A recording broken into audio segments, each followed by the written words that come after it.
le second débat de ce Sens Public consacré à la souveraineté alimentaire. Notre solde commercial reste positif, mais il s'est fortement réduit en une décennie. C'était 5,3 milliards d'euros d'excédent en 2023 contre près de 12 milliards en 2011. Avant d'expliquer pourquoi, avec nos invités, de voir si le retour de la souveraineté est compatible avec le développement du bio. On prend l'exemple du secteur du marché des fruits et légumes. Reportage de Jonathan Dupriez dans les allées du 61e Salon international de l'agriculture. Dans les allées du Salon de l'agriculture, un petit quartier de pommes ne se refuse jamais. Goûtez la pomme Juliette. Les arboriculteurs de Juliette proposent des pommes bio, issues de 190 producteurs français. La pomme est pour eux loin d'être dépassée. Aujourd'hui en France, on produit 1 400 000 tonnes et sur le marché domestique, on en consomme 800 000. Donc on va dire que 800 000 tonnes, ça reste assez représentatif quand même d'une grande consommation des Français. Sauf que le marché ne cesse de s'éroder. En France, la consommation de pommes a reculé de 30% sur 20 ans et les exportations ont baissé, elles, de 61% sur la même période. Juliette, qui réalise un tiers de son chiffre d'affaires à l'export, c'est le marché ultra concurrentiel. Tous les jours, il faut se battre pour garder sa place, parce que les autres, ils ne s'endorment pas. Et même au niveau européen, on a des pays comme l'Italie, la Pologne, qui sont très agressifs en prix. La situation est encore plus difficile pour les légumes frais. Savéole est une coopérative bretonne qui réalise la majeure partie de son chiffre d'affaires en tomates. Historiquement concurrencée par l'Espagne, d'autres pays, comme le Maroc, viennent changer les règles du jeu. 15 € de l'heure à un coût salarial français, moins d'1 euro de l'heure au Maroc. Il faut savoir que la première charge dont on a à faire face dans les exploitations maraîchères, c'est la main-d'œuvre. Donc évidemment qu'on ne peut pas être compétitif face à ces gens-là. Pour l'interprofession des fruits et légumes, la concurrence étrangère associée au changement des goûts du consommateur explique en partie les difficultés de la filière. Aujourd'hui, si jamais nous avons perdu de la part de marché, c'est parce que nos concurrents sont bien organisés, font un marketing et surtout ont eu des produits qui ont séduit nos consommateurs. Les consommateurs français aiment l'exotique, aiment les agrumes, aiment ce qui vient d'ailleurs. Et donc la partie est devenue plus difficile pour ce qui est produit sur notre territoire. Pour la totalité des fruits et légumes, le déficit de la balance commerciale française pèse 5,4 milliards d'euros, selon les derniers chiffres de France Agrimaire. Comment la France peut-elle retrouver sa puissance, sa souveraineté alimentaire? On en débat avec Sébastien Bis, bonsoir. Bonsoir. Bienvenue, vous êtes directeur du Club Déméter, chercheur associé à l'IRIS, spécialiste des questions agricoles et alimentaires. Et je signale que Déméter 2025, Nourrir 2050, de la fiction à la réalité, est paru aux éditions de l'IRIS. Thierry Pouge, bonsoir. Bonsoir. Bienvenue, vous êtes économiste, responsable des études aux chambres d'agriculture et chercheur associé à l'Université de Reims. Pascal Ebel, bonsoir. Bonsoir. Bienvenue. Vous êtes ingénieur agronome, économiste chez Seaways, et Mathieu Croissando, éditorialiste politique.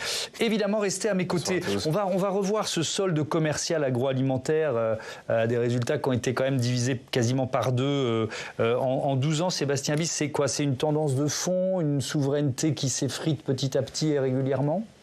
C'est un monde qui s'est beaucoup transformé avec beaucoup de pays qui ont développé leur agriculture, y compris des agricultures qui participent aux équilibres alimentaires mondiaux. Donc la France et l'Europe ne sont pas tout seuls en fait dans le paysage mondial. Du coup, c'est une petite nuance par rapport à cette statistique qu'on peut comparer de la fin du XXe siècle. Évidemment, la France n'est pas toute seule.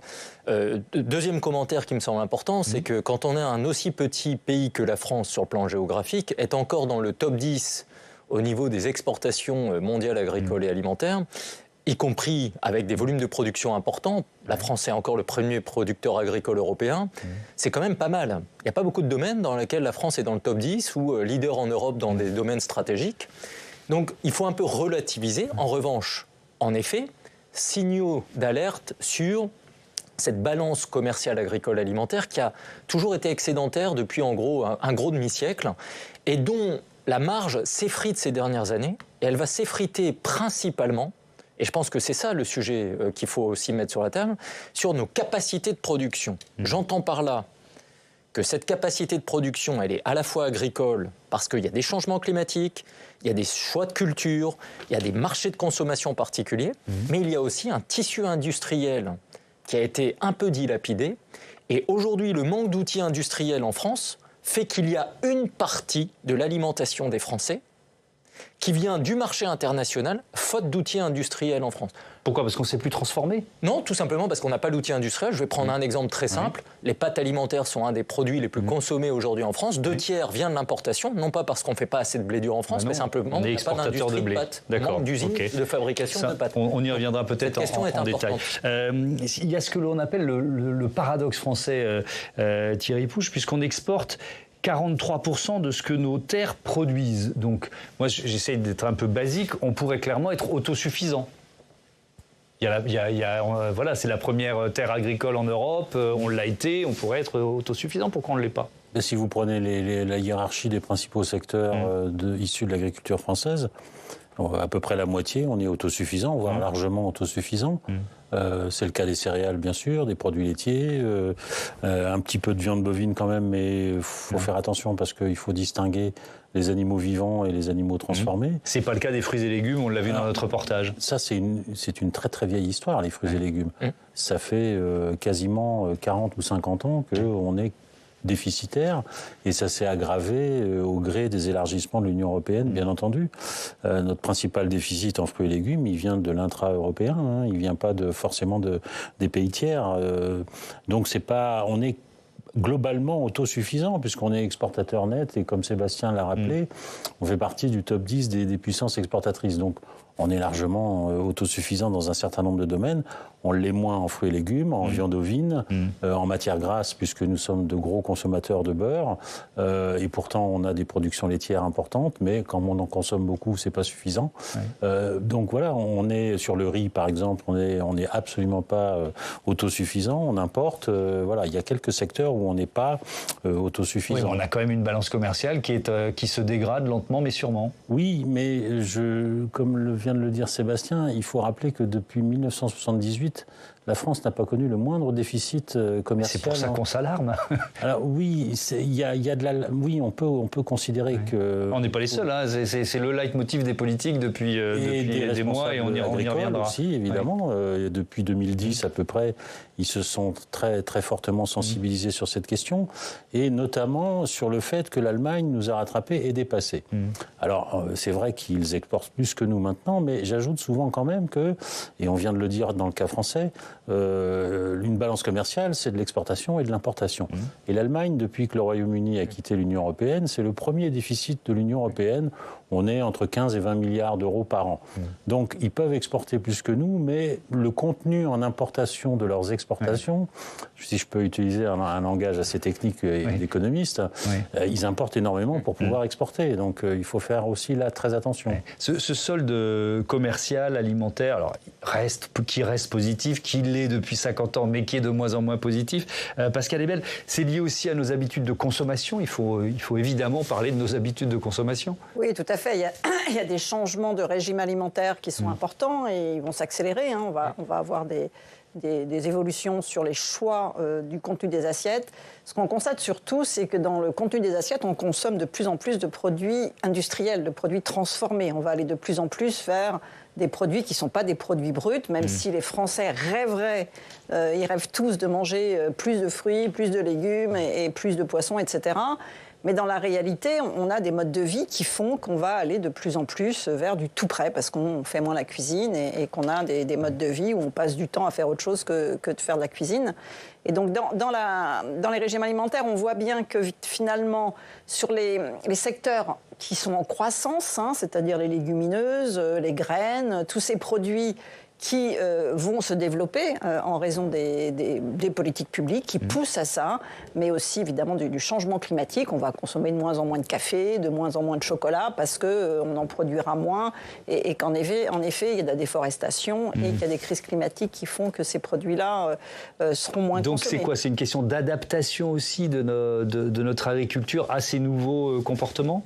Oui, ce qu'il y a, c'est qu'on a un peu trop voulu exporter et pas forcément produire, notamment vis-à-vis des attentes, qui sont qu'est-ce qu'on veut comme type de produit alimentaire, et on ne s'adapte pas rapidement sur les besoins réels des consommateurs européens et d'autant plus français qui veulent des produits qui sont beaucoup plus riches nutritionnellement. Je crois qu'il y a un vrai sujet aujourd'hui, c'est qu'on veut du blé dur qui, en termes de sélection végétale, sache résister sans intrants aux attaques par des insectes, etc.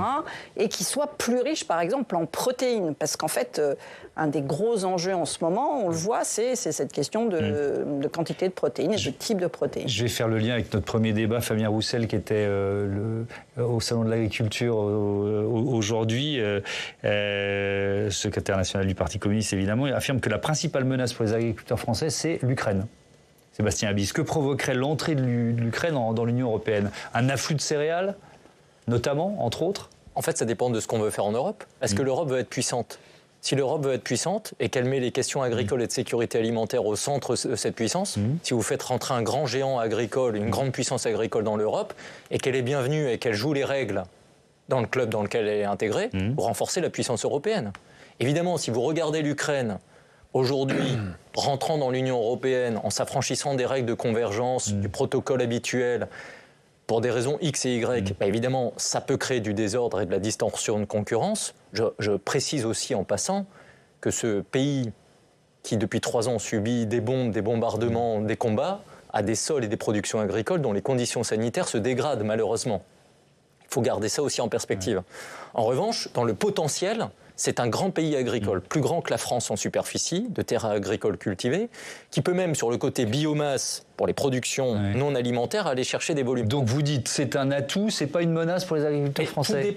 Tout dépend du choix politique que nous voulons faire en Europe avec c'est quoi l'Europe demain? Est-ce que l'Europe de demain, c'est comme certains le disent, moins d'Europe? Et auquel cas, il ne faudra surtout pas être mal à l'aise avec le déclassement progressif de chaque État membre dans les classements mondiaux, parce que là, on prend la balance commerciale de la France, etc. Mais je rappelle que la balance commerciale de l'Union européenne, elle est excédentaire sur le plan agricole et alimentaire de 70 milliards, là où elle est déficitaire de 30 pour les États-Unis et de 190 pour la Chine. Donc, est-ce qu'on regarde une statistique européenne en l'état et on fait demain un jeu de puissance européenne? Il y a plein de domaines qui sont concernés. Tout ça pour vous dire, l'Ukraine demain dans l'Union européenne, bien sûr que c'est un sujet immensément agricole. Est-ce que l'Ukraine doit rentrer ou pas? Je pense que le sujet aujourd'hui n'est pas celui-là.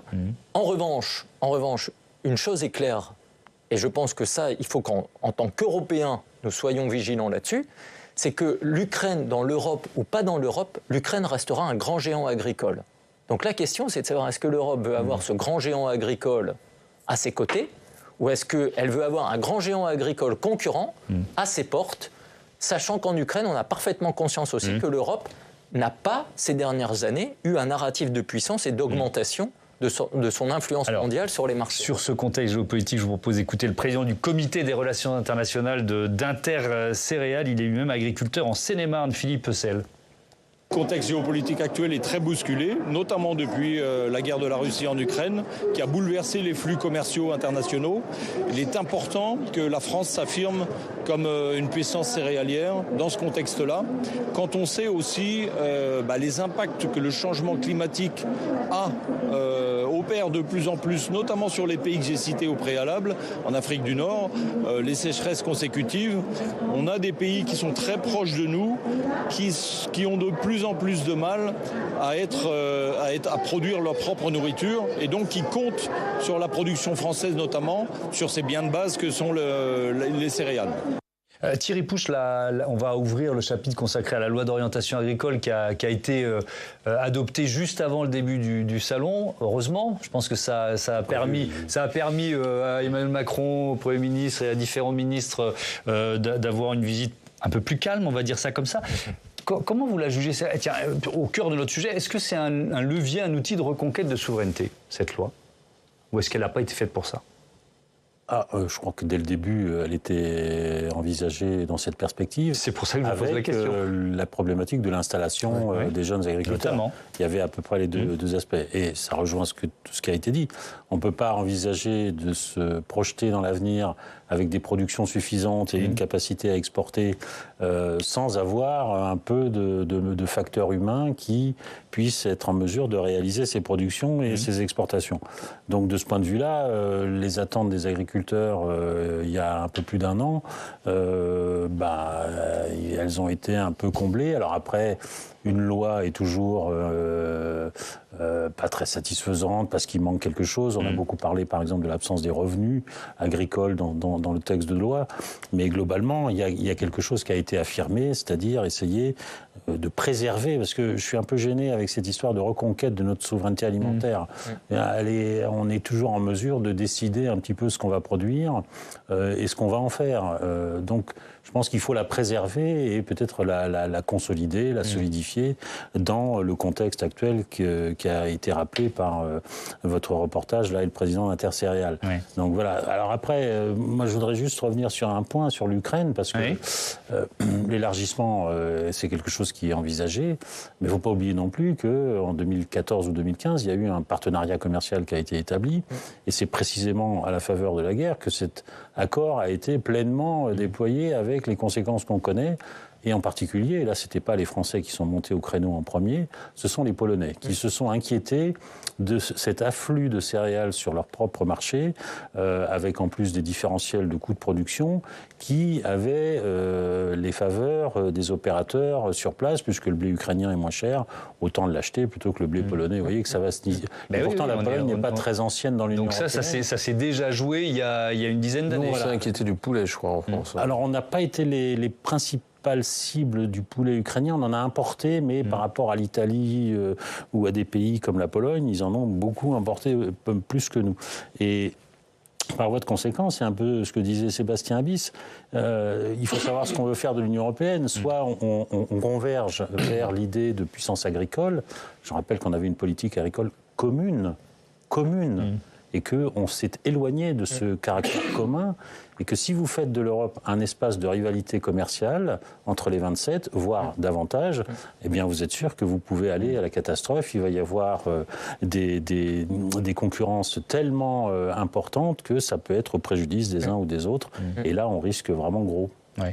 Ces mots de souveraineté alimentaire, Mathieu, ils sont au ministère. Hein. La souveraineté a son ministère. Oui, alors c'est une innovation qui date de 2022, puisqu'auparavant le ministère était chargé de l'agriculture et de l'alimentation, ce qui était relativement compréhensible pour tout le monde. Et maintenant, depuis le second mandat d'Emmanuel Macron, c'est un ministère chargé de l'agriculture et de la souveraineté alimentaire. Alors il faut rappeler que le thème il est à la mode depuis la crise Covid, de la souveraineté sanitaire, la souveraineté numérique, en passant par la souveraineté industrielle, la souveraineté énergétique, c'est devenu la pierre angulaire de toute bonne politique qui se respecte, non pas tellement sous l'angle de l'autarcie, parce que tout le monde sait bien que la France ne pourrait se suffire à elle-même sur tous les plans, mais pour augmenter notre indépendance pour faire face au désordre du monde. Et donc la ministre de cette souveraineté alimentaire, c'est Annie Genevard. Et voilà. Rien ne l'a prédestinée pourtant à ce poste, puisque cette professeure de lettres classiques, secrétaire générale des Républicains, serait plutôt à l'éducation.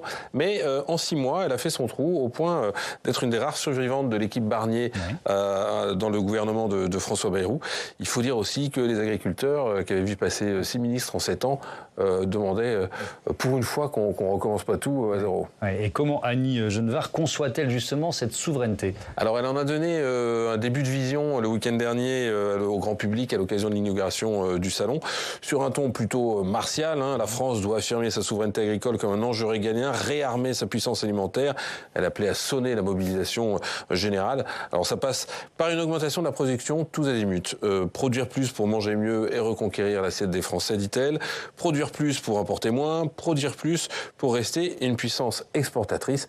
Autant vous dire qu'elle a fait un tabac auprès des représentants du monde paysan qui considèrent depuis des années qu'on les emmène à marche forcée sur le chemin de la décroissance à coup de réglementation et de normes. En revanche, le refrain passe beaucoup moins bien auprès des défenseurs de l'environnement qui redoutent de voir l'agriculture française renouer avec ces vieux démons productivistes qu'ils accusent d'avoir engendré à la fois une baisse de la qualité des produits et un épuisement des ressources. On peut noter que dans son discours, la ministre n'a pas dit un mot de la transition agroécologique, qui était la déclinaison agricole de la planification écologique, et qui était pourtant censée, il y a encore 1 an, mais c'était un siècle, irriguer toute la politique gouvernementale. Merci beaucoup Mathieu. Alors justement, Pascal Ebel, est-ce que dans cette loi d'orientation agricole, il y a une sorte... je ne sais pas, d'aveuglement collectif face finalement aux enjeux du changement climatique qui est là ? Oui, alors tout à fait. En fait, on appelle ça en anglais le backlash. C'est un retour en arrière. On a ça sur beaucoup de sujets, en fait, en ce moment, parce qu'on a des tensions sur le pouvoir d'achat, on a des tensions, évidemment, géopolitiques, qui font qu'on va un peu en arrière, tout en maintenant quand même des grands systèmes qui cadrent un petit peu quand même l'évolution, à la fois parce que les acteurs économiques ne vont pas complètement modifier leur stratégie, que ce soit les distributeurs, que ce soit les industriels, qui ont quand même ces rapports CSRD où ils sont obligés d'aller dans le sens d'une réduction de leurs impacts. Un bilan extra-financier, les grandes entreprises aujourd'hui, les moyennes demain, les petites après-demain sont obligées de et les consommateurs, on voit bien que le bio est en train de faire de la croissance. En 2024, il y a une croissance de 4%, donc on est revenu sur des volumes. On s'inquiète d'ailleurs sur le bio du fait qu'on n'arrive pas, comme ça a été le cas en 2015, à couvrir la demande qui est en hausse. Donc il y a une demande en hausse parce qu'à partir du moment où on dit on va arrêter de réduire les pesticides, comme la première peur c'est les pesticides, les Français mangent de plus en plus de bio et donc il y a une demande qui augmente. Ce qui se passe, c'est qu'en effet, il y a des inégalités puisque les consommateurs n'ont pas le choix parce qu'ils n'ont pas le pouvoir d'achat pour aller vers des produits qu'ils rêvent tous de consommer. 80% des Français rêvent de consommer des produits bio, mais ils n'y arrivent pas. Oui, c'est une question de modèle de notre agriculture qui est posée. C'est-à-dire, est-ce qu'on peut produire plus tout en passant au bio ou est-ce que c'est impossible, Sébastien Bis ? Non, moi je pense qu'il y a deux choses. Il y a un premier point qui est que la France doit prendre conscience que, comme le reste de l'Europe, il va falloir s'adapter à ce que les pays du reste du monde connaissent par cœur, c'est-à-dire que tous les ans, produire est difficile. Ça ne veut pas dire que demain, il ne faut pas produire plus, produire moins, produire mieux. Le sujet, c'est comment on produit avec stabilité dans un monde extrêmement volatile sur le plan productif et en même temps de consommateurs. Et vous rajoutez les instabilités climat, géopolitiques, produire avec stabilité est compliqué. Je rappelle juste, l'alimentation, c'est non négociable. On ne peut pas s'en passer. On n'a jamais été aussi nombreux, et en France, et en Europe, et dans le monde. Donc, en fait, on doit créer de la stabilité sur un besoin vital, avec des goûts, des pratiques, des pouvoirs d'achat extrêmement diversifiés. Donc, produire avec stabilité, moi, je pense que c'est un enjeu très complexe. Il faut dérisquer les très grands yo-yo productifs. D'accord. Et donc, en fait, je pense que plutôt qu'un alors, je vais poser une question très basique, mais est-ce que on peut se passer des pesticides pour dérisquer, par exemple ? La science doit apporter des solutions. L'innovation doit apporter des solutions. Les cohérences de production doivent apporter des solutions. Et là, j'en viens sur mon deuxième propos. Pour dérisquer sur les questions, qu'est-ce qu'on produit en France pour les consommateurs français versus notre balance commerciale, etc. Regardons ce qui est demandé. Ou soyons cohérents avec nos injonctions pour produire. Je prends deux exemples. Vous avez une injonction depuis 20 ans, je pars sur le contrôle de Pascal, 5 fruits et légumes par jour. Oui. Bon. On sait que la bonne nouvelle, c'est que seuls 30% des Français respectent l'injonction politico-sanitaire depuis 20 ans. Pourquoi c'est une bonne nouvelle ? Mais parce que si tous les Français étaient à 5 fruits et légumes par jour, il faudrait multiplier par 3 la production de fruits et légumes en France. Et c'est ça qu'on n'a pas fait. On n'a pas donné moyen aux filières fruits et légumes d'augmenter leur production, parce qu'on refuse beaucoup les serres. C'est les serres qui vont apporter les choses. Et heureusement que 30% seulement respectent... Parce que sinon, on en importerait encore plus. On multiplierait par 4 les importations. Alors là, la balance dégringole. Non. Vous voyez, il y a une espèce d'incohérence. Je prends un deuxième exemple. Donc, c'est pas 5 fruits et légumes par jour qu'il faudrait dire, c'est manger des fruits et des légumes de saison. Mais les saisons, c'est fini. Ah bon ? Mais oui, parce qu'avec mais oui et non, je sais pas, pour la santé, moi comme consommateur, je me pose la question. Mais non, mais parce que justement, aujourd'hui, le consommateur, peut-être certains se posent des questions, la grande majorité ne se pose pas de questions. Il y a déjà des fraises de Plougastel sur le marché. Question, oui, mais justement. Aujourd'hui, la question des saisons est quelque chose qui devient extrêmement compliqué. Je rappelle que sur les fruits et légumes, on a une double sensibilité météorologique, à la fois pour produire, mais je rappelle que le consommateur, si au mois de janvier, il fait beaucoup de soleil, vous allez consommer plein de fruits et légumes particuliers, et s'il fait gris, noir et pluvieux, vous déconsommez. Donc les fruits et légumes, c'est particulier, parce que même le consommateur a une consommation en fonction de la météo sur les fruits et légumes. C'est une catégorie un peu à part. Je voudrais vous donner un deuxième exemple de nos cohérences à faire des choses. Je parlais des pâtes alimentaires. Vous rajoutez les huiles d'olive. Enfin, un peu d'huile d'olive en France, chaque village a sa production, c'est un peu coquet, il y a un peu pour la famille, les cousins, et puis ça coûte 25 balles en supermarché, du coup, c'est pas acheté pour le consommateur moyen. Mozzarella, premier fromage consommé des Français. 3 produits italiens. Moi, je suis binational. Ces 3 produits italiens, l'an dernier, les déficits commerciaux, je ne parle pas du total des importations, sur ces 3 produits, le déficit il est supérieur à 2 milliards d'euros. Mozzarella, huile d'olive, pâte alimentaire. On peut le faire en France. Mais on ne regarde pas ce que les consommateurs... Et pourquoi il y a un problème de modèle ? Parce qu'en France, et l'offre française dans le monde, c'est de faire une alimentation pour les fêtes et pour le week-end, là où par exemple l'Italie fait des produits pour tous les jours de la semaine. Et ça, c'est une grande différence par rapport à attaquer des marchés, des consommateurs, parce que tout le monde n'a pas un pouvoir d'achat, où la question c'est malheureusement la saisonnalité. Ce que je retiens, Thierry Pouch, la difficulté finalement de s'adapter, parce que je crois que si on lance une tendance en agriculture, elle est pour longtemps. Quand un agriculteur passe au bio, ça lui prend du temps, et s'il doit revenir en arrière, ça lui prend du temps. Donc c'est un défi très compliqué à relever, ça, de sentir les évolutions de consommation et d'adapter notre agriculture à ces évolutions de consommation. C'est d'autant plus complexe qu'il faut coupler ça à l'adaptation au changement climatique, donc à l'évolution des besoins. Sur l'évolution des besoins, j'ai trouvé le propos de Pascal Ebel tout à fait intéressant, parce qu'il disait qu'il y avait une mutation dans le mode de consommation. On consomme de plus en plus de produits transformés. Et c'est précisément notre excédent, il vient de là. On en importe beaucoup, mais il vient de là, notre excédent. En 2024, 4,4 milliards pour un excédent global de 4,9 milliards.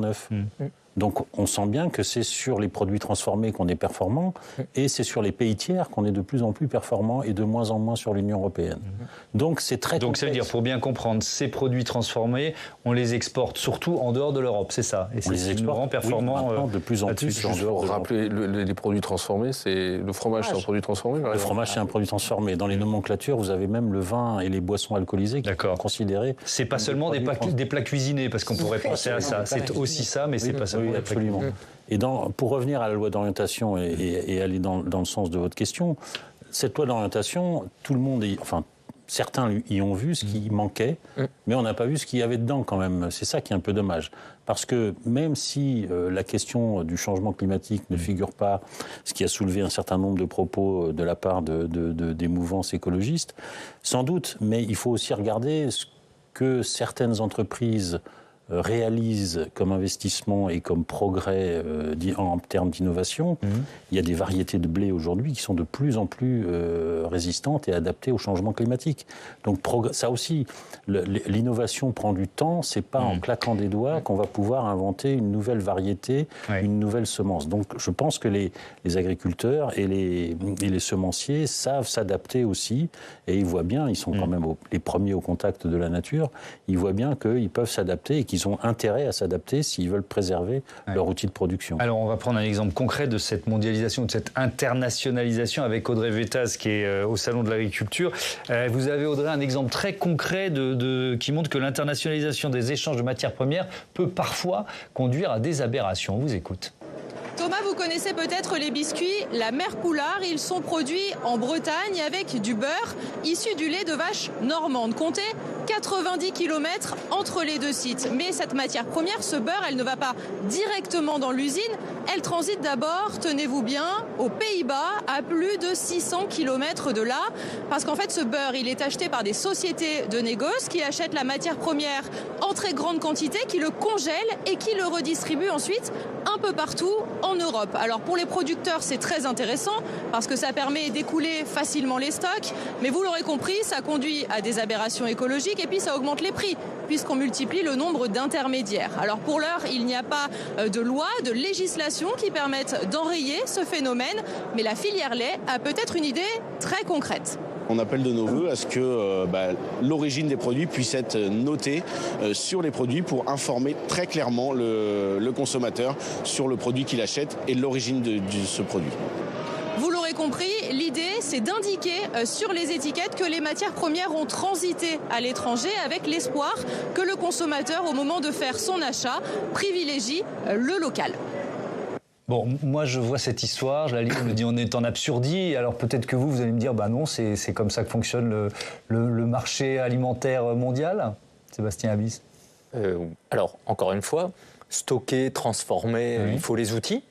Donc si on les a pas, premier sujet. Mais là on les a. Je ne sais pas. Je ne sais pas. Si on les a, tant mieux. Après, sur les histoires des bilans écologiques, des produits alimentaires versus transport, Et il faut être très vigilant parce que les calculs montrent bien que c'est pas parce que vous êtes sur de la longue distance que votre bilan écologique ce sera toujours pire de faire 600 bornes aller, 600 bornes retour que 80 ça dépend parce que si c'est massifié à l'unité, si vous avez un tas de camionnettes qui font le tour des villages au coin, regardez les travaux de l'ADEME en la matière. Je pense que l'ADEME est assez limpide là-dessus. Sur tous les transports, au-delà même des produits agricoles alimentaires, la question de petit volume, proximité versus longue distance et bilan écologique, il faut relativiser les choses. Bon. En revanche, moi, il y a quelque chose qui m'interpelle là-dessus. C'est précisément, quand on a les moyens, si on peut faire du circuit court, si les consommateurs peuvent faire du circuit court. On parlait tout à l'heure du café, changement climatique, etc. Moi, je viens de travailler un peu sur la question de la chicorée. Bon, chicorée, aujourd'hui, il faut réhabituer des consommateurs sur ce type de boisson, parce que le café va coûter de plus en plus cher. Mais en gros, il faut qu'on remette de l'éducation alimentaire aussi en perspective. Le consommateur, il doit peut-être faire des choix et des arbitrages, évidemment, de prix, mais il a le choix aujourd'hui de choisir. Attendez, vous rentrez dans un supermarché en France, c'est Walt Disney. Il y en a pour tous les goûts, tous les pouvoirs d'achat, toutes les origines. Il faut améliorer l'étiquetage, les origines, mais les consommateurs, s'ils veulent acheter des produits qui n'ont pas fait le tour de l'Europe ou le tour de la France ou le tour du département, ils peuvent aujourd'hui en France. Oui, enfin, il y a plein de circuits courts. Là, en l'occurrence, Pascal Ebel, c'est pas suffisamment clair. Puisqu'on achète ces biscuits, effectivement, c'est du lait normand, et donc on se dit, on est vraiment dans un circuit court. Non, et c'est vraiment le cas des produits transformés. On se souvient de la crise de la fraude à la viande de cheval. Tout le monde a découvert, en effet, les circuits qui font que quand on mange un produit qui est un petit peu industriel, où il y a...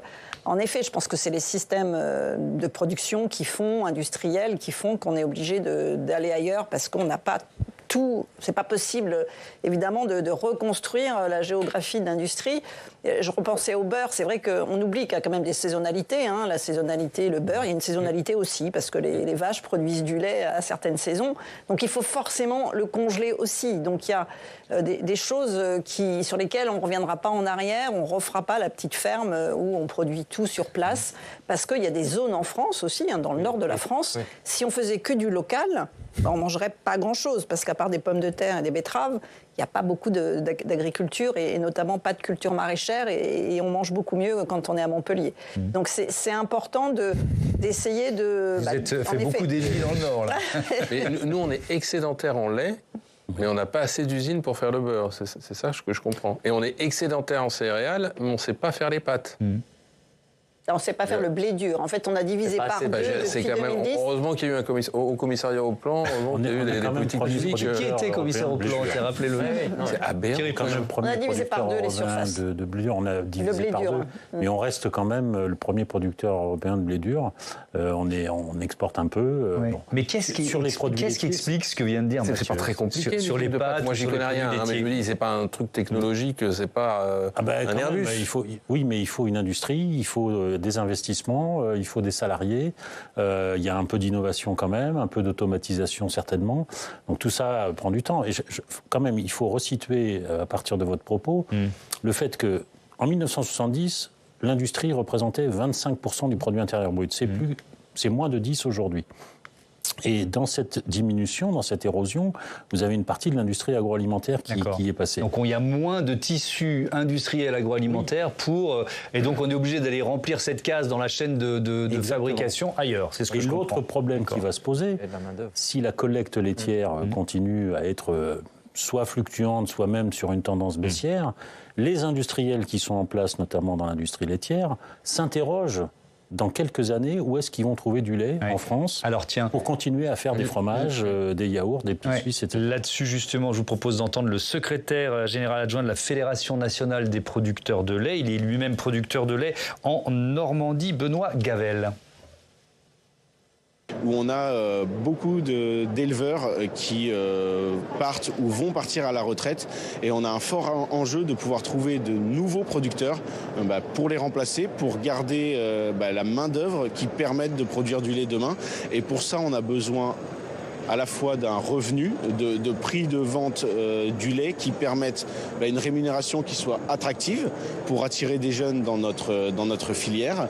On a besoin aussi d'avoir des perspectives de volume, des perspectives de contractualisation. On a besoin de moderniser nos exploitations, on a besoin d'améliorer la qualité de vie au travail. Donc tout ça nécessite des investissements qui sont importants et qui doivent se retrouver dans le prix de vente du lait. Alors, je lisais en préparant l'émission, Pascal Ebel, que la France pourrait être obligée, ça je rejoins ce que vous disiez tout à l'heure, d'importer du lait d'ici 2027. Donc c'est là, c'est demain. Est-ce que c'est pas totalement absurde au pays des Primolstein, des vaches Montbéliardes et des Normandes ?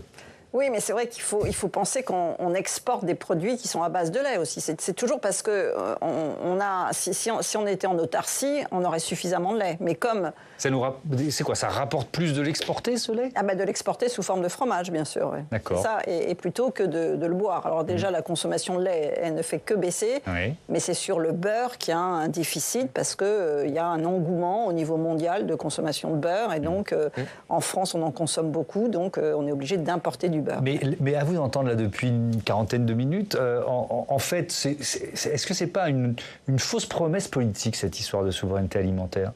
Sébastien Bis. C'est-à-dire que finalement, vous nous dites il faut penser européen, il faut accepter que la France va jouer un rôle dans un bonneto européen. Ok. Je rejoins complètement ce qui a été dit, c'est-à-dire qu'on a mis ce mot souveraineté dans un contexte un peu émotionnel particulier en 2020, mais en fait, d'un point de vue agricole alimentaire, aucun pays n'a été en autarcie agricole alimentaire. En fait, c'est pas possible. Bon. Donc, la souveraineté. C'est là où je pense que le distinguo en géopolitique est important, c'est que la souveraineté, c'est dérisquer des dépendances, connaître des interdépendances, avoir des indépendances quand dans certains secteurs on peut les avoir, etc. Et ne pas être dépendant d'un seul pays ou d'une seule région du monde. Dépendant d'un seul pays et de se dire, si on veut réduire demain des importations. Moi, je prends un autre exemple dont on n'a pas du tout parlé. Je rappelle que notre plus grand déficit alimentaire en France, ce sont les produits de la mer. Et que de très loin, le produit où nous avons un déficit alimentaire annuel après le café, c'est le saumon. Pourquoi on importe du saumon ? Parce qu'on ne fait pas d'aquaculture en France depuis 50 ans. Si demain, nous voulons enlever 3 milliards par an de déficit alimentaire dans le côté France, on peut faire du saumon en France ou demander à tous les Français d'arrêter de manger du saumon. C'est 50% des produits de la mer, le saumon aujourd'hui consommé en France, et manger que de la truite. Parce qu'il y a un peu d'élevage de truite. Donc, il y a une question d'outils. Il y a une question que vous avez évoquée, je pense que c'est très important. Dans l'agro-industrie, aujourd'hui en France, on a 50 à 60 000 emplois non pourvus. Travailler dans l'industrie, travailler dans les zones rurales, périurbaines. Il y a un déficit de main-d'œuvre, il y a un déficit d'attractivité. Et puis, il y a des consommateurs d'un côté qui, en gros, depuis 50 ans, font la fête. On a de tout, pour pas très cher. On peut consommer le monde, on peut consommer local. Ce sont eux les arbitres. C'est eux les souverains, in fine. C'est eux les souverains. Est-ce qu'on peut être totalement en autonomie ? Ça n'a jamais existé et je pense que ça n'existera jamais. La souveraineté dans un pays comme le nôtre, ça parle. Bon, depuis le XVIIIe siècle, on sait à peu près ce que c'est. Monsieur Croissando, tout à l'heure, resituait ça à 2020. Moi, je pense qu'il faut même remonter un peu plus haut, 2017. Le discours d'Emmanuel Macron à la Sorbonne, c'était sur la souveraineté européenne. Mais alors maintenant, comment on fait pour construire une souveraineté européenne ? Avec 27 pays, on va se limiter pour l'instant à 27 pays. On ne parle pas de l'élargissement. Comment est-ce qu'on va concilier ? Comment est-ce qu'on va convaincre nos partenaires de renoncer à une partie de leur souveraineté nationale pour converger vers une souveraineté européenne ? Et sur quel type de secteur ça va porter ? Sur l'agriculture, c'est dommage, on a tellement réformé la politique agricole commune alors que c'était justement un objet absolument formidable pour construire cette souveraineté alimentaire et on y était parvenu. C'est précisément parce qu'il y a eu la politique agricole commune qu'on a atteint l'autosuffisance alimentaire. Et donc là, on est au contraire dans un retour de balancier, vers une sorte d'égoïsme ou de retour c'est ce que je disais tout à l'heure. On est dans un espace de rivalité commerciale où chacun essaye de privilégier son propre intérêt agricole et alimentaire au détriment de l'autre. C'est dommage. Est-ce qu'il y a aussi, je reviens quand même à la question du réchauffement climatique, Pascal Ebel, est-ce qu'il y a aussi des décisions, ou un manque de courage, c'est-à-dire est-ce qu'il faut continuer de dépenser beaucoup d'argent pour faire du vin dans la région de Perpignan alors qu'il y a un stress hydrique majeur, répété, et donc continuer de dépenser de l'argent, des subventions publiques de la France ou de l'Europe ? Oui, vraiment, la question de la ressource en eau, c'est vraiment un sujet dont on parle peu. C'est comme la biodiversité, c'est-à-dire qu'on est toujours sur ces questions de changement climatique, on ne parle que des impacts carbone, mais les sujets de demain, c'est évidemment ces sujets-là. Et c'est vrai que dans la balance commerciale, il y a évidemment l'alcool qui pèse beaucoup, c'est le premier, champagne et vin. Et on sait très bien que si ça diminue, c'est parce que la consommation mondiale d'alcool diminue. C'est-à-dire qu'on est de plus en plus, et en France en particulier, à consommer du sans-alcool, du no-lo et à consommer d'autres types de produits. Donc c'est vrai que finalement, le paysage agricole, il pourrait évoluer un peu plus vite si on tenait compte de toutes ces perspectives. On sait très bien ce qui va être consommé, ce qui va être bu dans les années à venir. Mais c'est très compliqué parce qu'en vous écoutant et en repensant à ma question, on est aussi dans ce qui fait le patrimoine d'une région. Oui. Donc c'est très difficile d'y renoncer, même si les perspectives mondiales ou climatiques disent c'est pas l'avenir. Mais c'est là précisément, moi je rebondis sur votre remarque, parce que vous voyez bien que sur les questions agricoles et alimentaires, le climat conditionne des performances, des réalités selon les régions, etc. Donc, par définition, pourquoi le projet européen avait du sens d'un point de vue agricole alimentaire? C'est qu'on jouait sur des complémentarités à l'échelle de la France. Moi, j'entends éventuellement qu'on mange mieux dans le sud que dans le nord. Moi, je suis dans le nord, j'ai pas l'impression de mal manger. Mais bon. Mais pourquoi je mange pas mal? Parce qu'on vit dans un seul et même pays. On est même en Europe. On a une performance de quantité, qualité, diversité agricole alimentaire extraordinaire. Ce qui est clair, c'est que dans l'histoire, dès qu'on a eu un rétrécissement du champ alimentaire, on a évidemment un rétrécissement de l'offre agricole. Et là, il y a de l'appauvrissement nutritionnel, quantitatif, qualitatif, et la liberté du consommateur de voyager dans l'assiette, vous l'oubliez. Donc, moi, je pense qu'il faut être très vigilant, justement, la souveraineté. Il faut pas que demain, ce soit l'addition de micro-souveraineté locale qui ferait un global. Ça n'existe pas. Il y a des complémentarités. Et là où Pascal insiste sur la question de l'eau. Ben oui, la question de l'eau, à l'échelle de l'Europe et de la France, on sait qu'il y a des cultures qui demain vont devoir être abandonnées et peut-être d'autres inventées. Il va y avoir des remontées de cartes agricoles, etc. Et donc le changement climatique nous impose à beaucoup de modestie parce qu'il y a de l'adaptation, mais il y a un peu de planification. Et c'est pour ça que la planification écologique était importante. La carte agricole de 2050, elle se prépare maintenant. Oui. Le consommateur, la seule chose sur le climat que le consommateur n'a pas compris, c'est que le climat renchérit le coût de production agricole et qu'il y a dans l'offre alimentaire, si on l'applique sur le plan cohérence climatique, ben oui, aujourd'hui, du chocolat en quantité astronomique en Europe ou du café à pas cher en Europe, climatiquement aujourd'hui, c'est irresponsable. Et donc ça va forcément augmenter, les prix vont forcément augmenter. Oui, c'est déjà le cas, il faut peut-être juste dire au consommateur qu'il n'est pas obligé de manger du chocolat toutes les semaines ou boire du café tout au long de la journée. Pourtant, qu'est-ce que c'est bon. Merci beaucoup, merci à tous d'avoir participé à ce débat et je vous dis à très bientôt sur notre antenne. Merci à vous, à toutes et à tous de votre fidélité. Rendez-vous demain 18h-22h, vous pouvez retrouver nos débats sur publicsénat.fr, sur notre plateforme, nous écouter, nous réécouter en podcast et puis je vous donne le rendez-vous politique de la matinale. C'est Patrick Mignola, ministre délégué chargé des relations avec le Parlement, qui sera l'invité d'Oriane Mancini à 8h du matin. Belle soirée.